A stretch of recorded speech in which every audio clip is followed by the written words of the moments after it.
पंढरपूर तालुक्यात पडत असलेल्या दमदार पावसामुळे अनेक पिकांचं मोठं नुकसान झालेलं आहे। बोहळे असेल, काशेगाव असेल, खर्डी असेल, टाकळी असेल, अशा अनेक भागामध्ये खरं तर वेगवेगळ्या प्रकारची बागायत शेती आहे।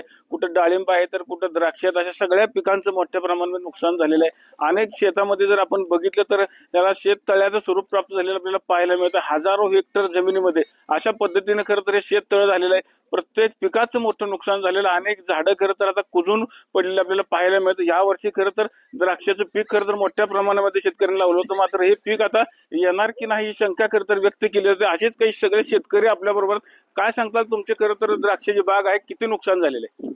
कोट्यवधी रुपये नुकसान आहे। पाणी साठल्यामुळे ही मूळ कुज होती, मूळ कुजावर पालं टिकत नाही, ती काडी पक्व होत नाही, काडी पक्व न झाली त्यातनं घड येऊ शकत नाही, 100% आता घड येऊ शकत नाही। कोट्यवधी रुपये काशीगाव नुकसान आहे। काय तुमच्या आता मागणी काय असणार आहे? आमची मागणी काय, सरकार जे काय असेल ते आमची मागणी पूर्ण करावी। पंचनामे वगैरे पंचनामे 100% पंचनामे व्हायला पाहिजे। आपण बघितलं असेल की द्राक्ष पिकाचं नुकसान झालं, तर डाळिंब पिकाचं नुकसान झालेलं काही शेतकरी आपल्या बरोबर काय सांगतात, तुमचं किती नुकसान झालेलं आणि किती एकर बाग होती? माझी 2 एकर बाग आहे आणि त्या 2 एकरात आज पाणी साठलेलं आहे। पूर्ण पाणी साठून त्या ठिकाणी कूज लागलेली आहे।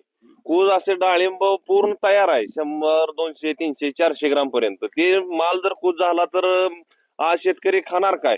आज 1 एकरी मला उत्पन्न 7-8 लाख रुपये निघतं, पण त्या उत्पन्न जर मी असं वाटोळं झालं तर त्या उत्पन्नाचं हे कसं होणार माझं?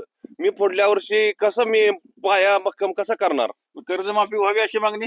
कर्जमाफी व्हावी अशी तर माझी मागणी आहे।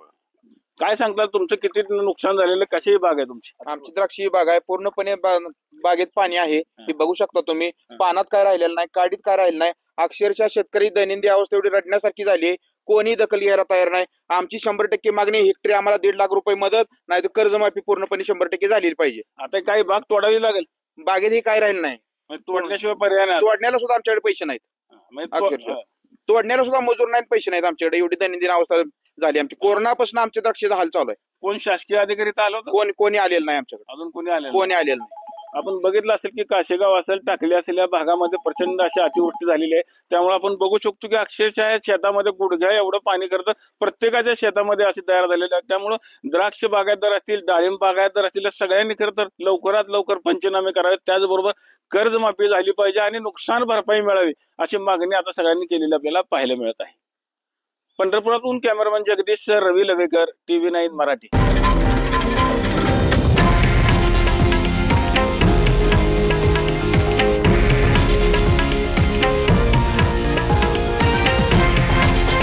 हे आहे देशातील नंबर 1 न्यूज नेटवर्क आणि आपण पाहत आहात TV9 मराठी, एकमेव।